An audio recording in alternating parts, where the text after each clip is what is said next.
Hey folks, David Frost, my strategic forecast. You're here for another episode of Common Sense Market Analysis. Today is Thursday, July 12, 2018. We're looking at a daily chart of the SPY or SPDR, which is the proxy for the S&P 500.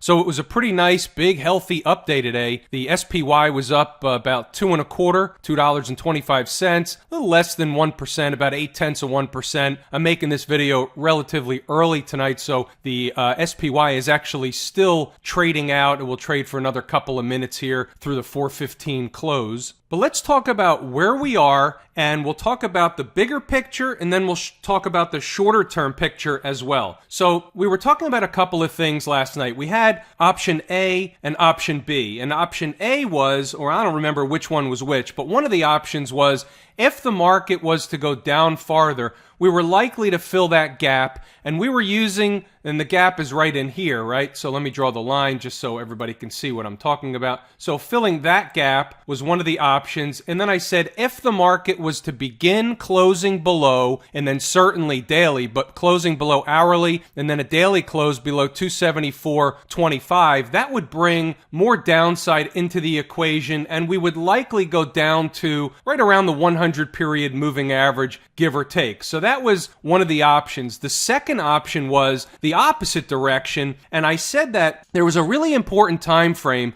that really was between Friday and Tuesday of next week. Now, we kind of got started a little bit early on the upside, but if that option is playing out, don't rule out the fact that the market can actually get sucked up to 285 rather quickly. So that's both the short and the long-term picture, and let me explain that for a second. On the short view, it's my take that if the market reacts positively to the beginning of earnings season, so tomorrow, Friday morning, we have JP Morgan, we have, I believe, Wells Fargo, PNC, and one or two other companies reporting earnings that are important, and then Monday, I think we have Bank of America, Tuesday, we have Goldman Sachs. These are really going to set the tone, at least in the short run, for earnings season. So if the market reacts positively, for example, tomorrow morning, and it may very well do so, the sentiment right now is bullish, obviously, so it would be very easy for them to continue along the upside.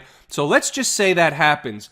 If we begin closing, if we close above, I don't say begin closing, but if we close above this old high right here, 279.45, 279.49, something like that. Let's get the exact number. The exact number is 279.48. If we close above that number, I believe that's going to create a vacuum. It's not going to happen all at once, but it could happen relatively quickly. Create a vacuum all the way up to around 285, which would basically fill another gap left open on the chart. That gap was left open on January 29th of this year. So we don't really want to get ahead of ourselves. I'm just giving you what I can see happening if, in fact, we begin really pushing on the upside. They're going to want to fill that gap. It's not going to happen all at once, not going to happen all in one day, but it can happen rather quickly. So it's something to watch out for. So if we begin closing above the old highs, not the old highs, but the highs from right over here, then,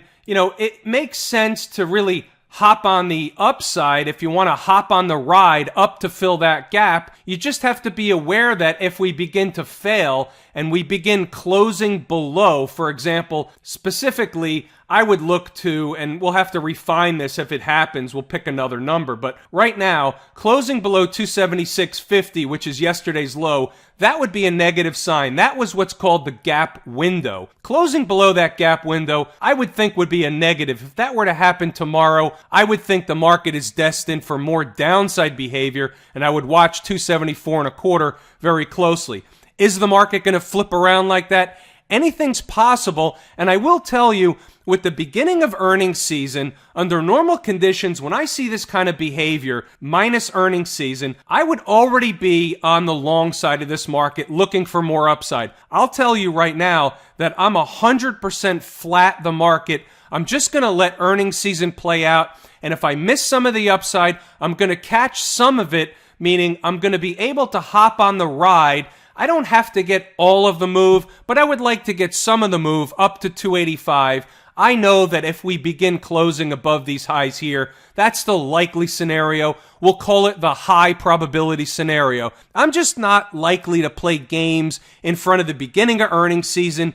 JP Morgan, Bank of America, Goldman Sachs, we know the financials have been struggling and they haven't been acting well, so they can certainly be a drag on the market. You just never know how the market's going to react to earnings season beginning with JPM tomorrow. My intuition tells me that we're likely to get sucked to the upside. That's really what I see happening, but I'm going to play it cautious. I am playing it cautious. The market's closed. I have no positions. I'm going to keep it that way, and that's okay. I can't lose anything with no positions. I'm just not going to be able to gain as much on the upside if we're right about option A, if option A was the one to the upside. I can't remember from last night, but one of the options was that move to the upside. Now, let's talk a little bit about the longer term and what we've been discussing for a long, long time. So what we've been discussing is, let's go back to here. So we had an up move, a pullback, an up move, a pullback, and so on, right? So we had a pullback here. We were making a series of higher lows. So the market put in a low all the way down here, a higher low here, a higher low, a higher low. This is still a higher low yet. That's bullish for the market, okay? And now we have that other leg higher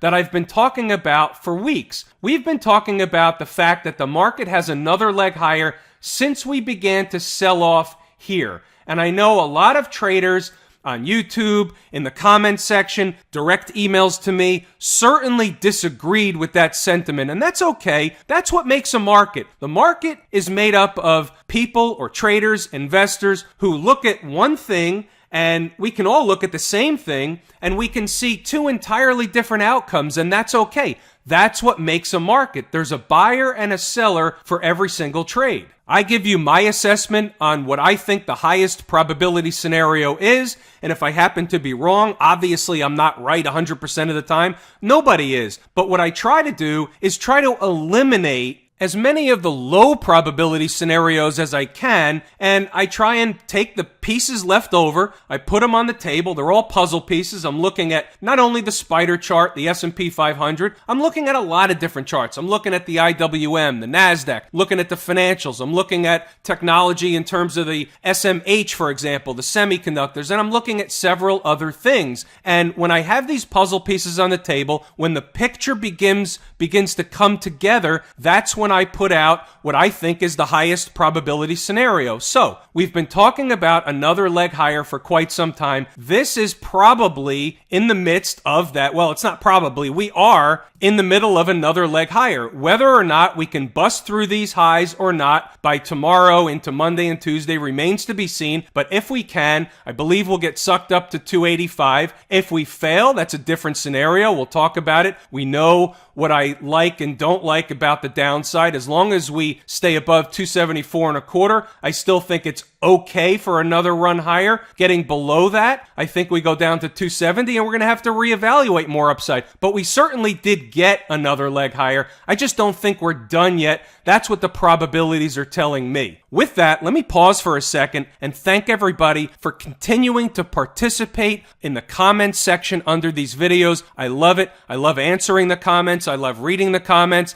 I love bantering back and forth with some of you. It's okay. It's a lot of fun. In addition, please hit the like button on the video and share the video with those people you think can benefit from this information. I'm trying to pay things forward a little bit. I'd love it if you paid it forward a little bit as well. Now, by the way, I just want to point something out. So I just drew a rough estimate of a channel that we're in right here. So this is a longer term channel based on the daily chart of the spiders. And what you can see is that look where the top end of that channel may meet if we make a quick run up to 285, meaning let's just say for argument's sake by mid next week. Is that possible? Yes, that is possible. So let's say that that happened. So you see where we would actually meet the top end of the channel and that 285 in and around that 285 level.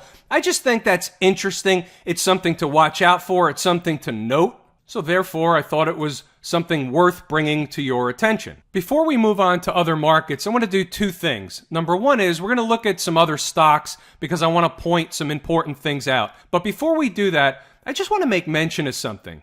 Most of you have obviously figured out that my intention is to teach traders how to make money in the markets. It's really that simple. I'm not saying trading is simple, and I'm not saying analyzing the markets is simple. It takes work, and that's everything I teach in the Lazy E-mini Trader course. But the one thing I want to point out is the amount of people, the amount of traders out there that are making real money as a result of what I teach, specifically in the course. It's really beyond what my wildest expectations were. So number one is, I love the fact that you guys send me emails telling me what your trades were and that you're making money and that you're happy about it and that you can't believe it and all that stuff. And that really, it really hits home to me. It's really hard to explain, but it really is the reason why I do this. So in turn, what I really want to do to all those traders out there that are making money, that are learning, that are having, a great time with it, I want to thank you for having the confidence in me, because it's not just the course. Traders that have taken the course understand that they email me all the time and I get right back to them, not with a 1-word or 2-word answer. I get back to them with an answer to the question that they asked. They can all attest to it, and I'm happy to do it because, again, my interest is that you learn and that you actually make money in the market and that you set yourself apart from the 95 or 97% of the people out there that just don't and can't make money in the market. They continue to do the wrong thing at the wrong time, and what we've done is turn that around. So thank you for the confidence in me, and the one thing I can tell you is it will only get better over time. All right, now what I want to do is take a look at a couple of stocks, and there's a method to the madness. Look where we are on Amazon. Just a monster move. We're basically right kissing up against $1,800 a share. Is Amazon telling us there's anything wrong with the market? No, it's not. How about Apple? $191 a share. Apple's not at new highs, but certainly above the moving averages, acting well. Certainly another big move today for Apple, at least up 1.6 or 1.7%. So that's a nice little move for Apple. It's obviously a market-leading stock, very widely held. Facebook, up another $4. Look where we are in the chart. Above all the moving averages, very, very strong stock. Now we'll look at the flip side for a second. Netflix was down $5, but what's it doing? It's making a sideways bull flag pattern, bullish consolidation, anything you want to call it, basically filled a gap today. You can see here the gap happened to be at 408 and a quarter, and the low today was 407.80. So it filled the gap and rocketed right off of it. Here you can see an hourly chart. Filled the gap and went right up in the other direction. Now, this is obviously something that I teach in the course, and I recognize that Netflix is a high-priced stock, and a lot of traders don't want to or can't trade a $400 stock because they just can't buy enough shares. I get all that, but the same rules apply. Doesn't matter what the price of the stock is. If it's a $20 stock or a $200 stock or a $40 or $400 stock, doesn't make any difference. You see what happens? You get a reaction the majority of the time off of the stock filling a gap. That's what happened today in Netflix. Just wanted to point that out. It's for informational purposes. How about Google approaching the old high? I mean, it's just been a monster mover. Anything wrong with Google stock? Obviously not. And there are others, but this is a very good proxy specifically for the NASDAQ market in terms of the stocks we just looked at. But this is one of the reasons why the NASDAQ market is so strong, because the top stocks in the index are leading the index higher. The IWM, my favorite market-leading indicator. Now, the IWM wasn't up all that much today. So do we have to note this? Do we have to pay attention to the fact that it was only up 1/3% when the spider was up 0.8%? Yeah, we do have to note it. In fact, earlier today, the IWM was down while the S&P and the other markets were up. So I thought that was interesting, and I was watching it very closely. I was watching to see which market was going to catch up with the other. Was the IWM going to catch up and send all markets higher together, or were the other markets going to catch up on the downside to the IWM, and was the IWM going to sell off more, similar to yesterday? Well, obviously the IWM turned around and we finished positive for the day, but it wasn't up as much as the S&P, wasn't up as much as the Dow or the NASDAQ market. So it's a puzzle piece. I'm putting it on the table.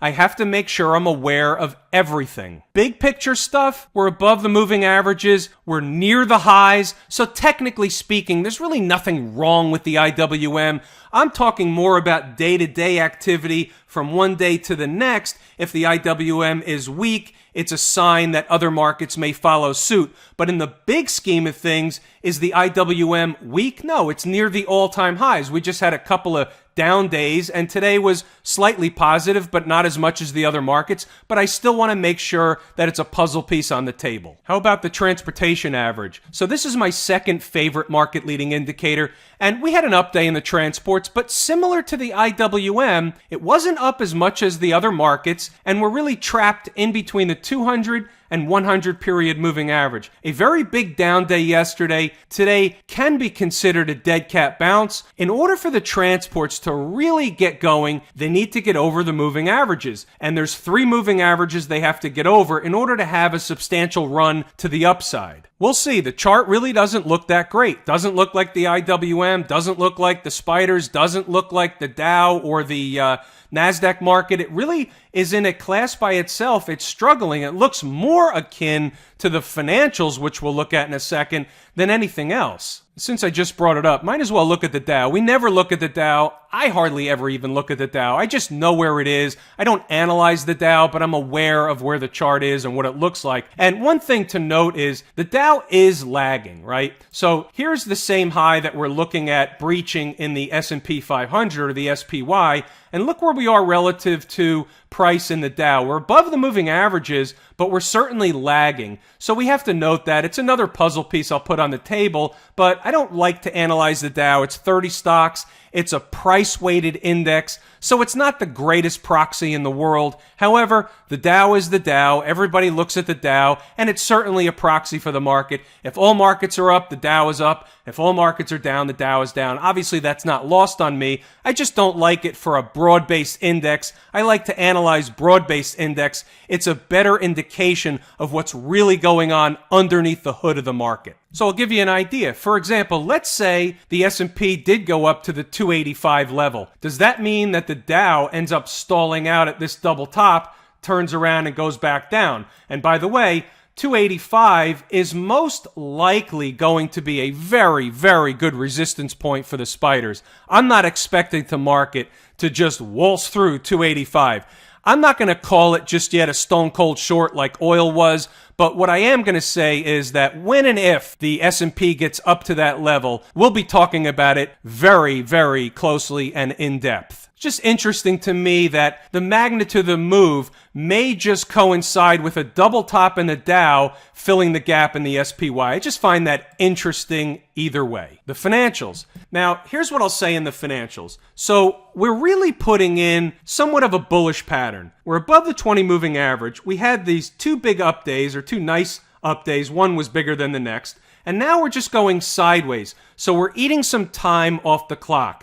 And one thing or the other is going to happen. The banks are going to report earnings, JP Morgan, Bank of America, Goldman Sachs, and others, Wells Fargo, and others.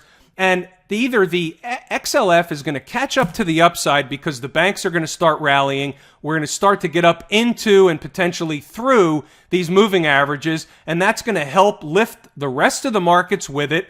A rising tide will lift all boats, and like I've been saying since the beginning of time, it's unlikely that the market stages a real heavy rally without participation from the XLF or the financial sector. The flip side is that the market reacts negatively to the bank earnings, the XLF begins to go down again and drags the market down with it. So therein lies the quandary we have with the market and the XLF. The XLF is trying. It's trying, as long as it stays above the low of this break up candle right here, then it's still going to be in a bullish formation, at least from a short-term perspective. However, when we look at the longer-term perspective and look at the weekly chart, it really has to giddy up and go, and we really have to get above the 20-period moving average to get any kind of significant run to the upside. Keep in mind, we can get above the moving average, the 20 moving average, and still stall out at the breakdown candle high and still maintain this bearish pattern and still have another leg down. And that could coincide also with the S&P 500 getting to that gap fill, the SPY getting to 285. That's another interesting component that I'm finding about these markets. Similar to what we just talked about with the Dow, the XLF can have a nice big rally and still stay in a weekly bearish formation. So we have to make sure that we're aware of that. Doesn't mean we can't have upside imminent, but we also have to look at the long-term view, because when we do get up there, if we get up there in the S&P 500, and I just want to reiterate this one more time, it's not a stone cold short yet. It may be when we get there, but that's going to be a very, very strong resistance point no matter any way you look at it. It's not necessarily a lock that we do get up there, but if we get up there, that's a whole different ballgame. The SMH, well, here's the weekly chart. Let me go back to the daily chart in the SMH. The weekly is not really important until the close of the week after tomorrow, Friday's session. We're into, again, the convergence of the 20 and the 100 period moving average. So we haven't yet been able to get above that. Now, there was a semiconductor stock, or at least a stock that's in the semiconductor index, Broadcom, that was really crushed today. It was one of our morning gap trades, and it worked out very well. But that being crushed like $40 or whatever it was down $40 at one point, or $42. It was actually finished down today $32 and change. However, that being down and the semis being up today is interesting. It was up on par with the rest of the markets, some up more than others, but the NASDAQ market was up about 1.4% and the semis were up 1.2%. So I call that close enough. It's on par. But what I do want to point out is that we're not out of the woods. How do we get out of the woods? Trade through or gap above, for example, the moving averages, and possibly tomorrow and or Monday, something like that. If we gap above here, that's going to be very, very bullish behavior, and that's going to also, if it happens, coincide with the entire market getting a lift higher. All right, turning our attention over to gold. Again, nothing doing in gold. It's up a couple of bucks today. It's really having a difficult time staging a rally. It most likely wants to go lower until and unless we can get above this breakdown candle high, which comes in at 1257 spot 30. Then there's nothing doing in gold whatsoever. There's no trade here one way or the other on the long or the short side. I know we have some folks out there that like silver. Silver was up more than gold today. However, really, it's the same chart. It looks very similar, if not close to the same. Again, until we can stage any kind of momentum on the upside, there's no trade. There's no trade to the upside. There's no trade to the downside. We just have to leave it alone. That's just really the way it works. So we'll go over to crude oil. Now, last night, we discussed crude oil getting down to the 50-period moving average. We talked about 69, 69 and a quarter. That's exactly where we got to today. We got down to 69.23. And you can see it right here, the low of the day, 69.23. That was no magic. That was no surprise. Very close to the 50-period moving average. You just have to think that they're going to have to pay a visit to the 50-period moving average. And then once that was done, it's also no wonder that we bounced off of it. And I will tell you that closing above the 20 is slightly positive for crude oil. But I think that the weekly close is going to be more important. We'll talk more about it after Friday's close, crude oil. So I'm not saying we're going to go to new highs or anything like that in crude oil, but we could go higher and put in a bearish pattern. That would set crude up for another leg lower. So that's what I'm watching. I had those puts. I did sell them yesterday. I like to take the money and run sometimes, even though I think over time there's lower prices in store for crude oil, but I'll have another 2 or 3 trades at minimum in between now and the time crude gets down to wherever it's going to go. Most likely it's going to pay another visit down to $64, $65, potentially even lower between now and let's just say October, November. So I like to take the money and run sometimes. I'm happy to trade it multiple times along the way. If we get a chart set up, if we get a pattern that says that crude is likely going to go lower out of that pattern, then I'll trade it again. These are the patterns that my traders who have taken the course at Lazy E-mini Trader will recognize. We'll see how it develops. We'll just take it one day at a time. And you know what, folks? It's everything that I really wanted to and intended to discuss tonight, so I'm going to give it a wrap. I'm David Frost, my strategic forecast. Thanks for tuning in for another episode of Common Sense Market Analysis.